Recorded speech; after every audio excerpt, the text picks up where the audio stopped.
Roxas Vanitas 1 says, did we see what happened with Jinbei and Big Mom?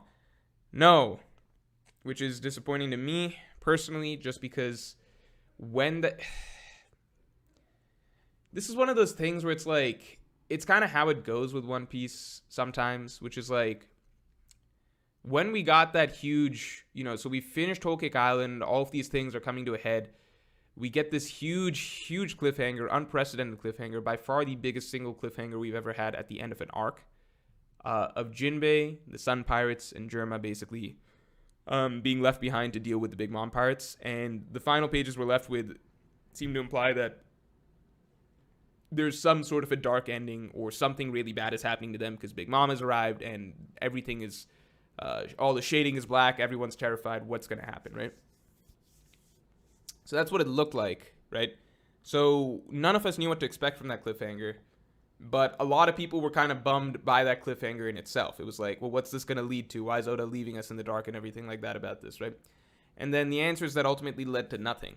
But the amount of time that had passed, right, between the end of Whole Cake Island to when we finally got the reveal that Jinbei came back, it had been years in real world time, right? So at that point, readers don't really care. At that point, it's like, how many people are even thinking about Whole Cake Island? How many people even remember how big of a cliffhanger that was, right? It's been so long. So when Jinbei came back, most people were like, oh, I guess he just came back. And then the readers who were like, well, wait, this was still a really, there's no explanation. So all that cliffhanger was just fake tension. Nothing really happened from that. And the response at the time was like, oh, well, we'll get some explanation at some point, and there's probably something cool that happened. Then more time passes, and people start not caring.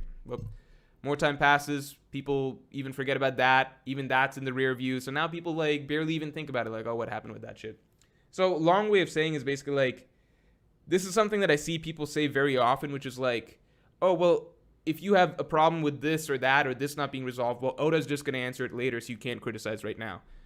I can't count the number of times throughout the story, particularly in recent arcs, that same discussion has happened. And the reality is that what happens is basically shit gets swept under the rug.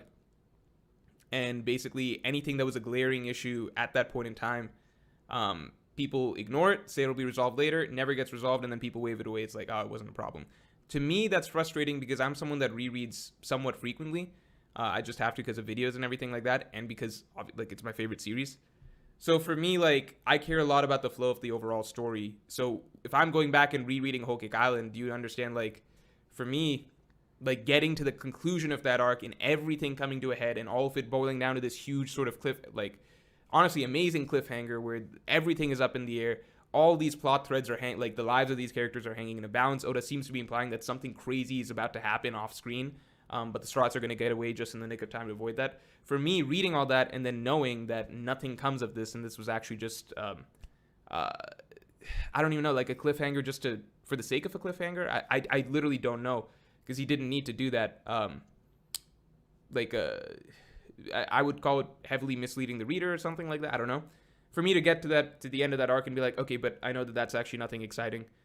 And then I would be reading Wano and get to the point where Jinbei comes back, and then my disappointment would be like, yeah, this was basically BS, right? And the thing is, that's not how, nobody's thinking about those events right now because it's been so long. So we're all just sweeping it under the rug, and we're just like, oh yeah, that Jinbei Big Mom shit, oh yeah, that happened, not a big deal. But to me, the reality is that, if you're rereading, and that's a thing that's been the case with me rereading Wano, for me, rereading Wano, things are just popping up over and over and over again of, shit that nobody is talking about right now because it's been a while. So it's who gives a fuck about this chapter from Act 2 that went nowhere, or this from Act 2 that went nowhere, or this conversation that meant nothing, or this interaction that had no meaning, or these lines that Kaido said that were never fleshed out whatsoever, right?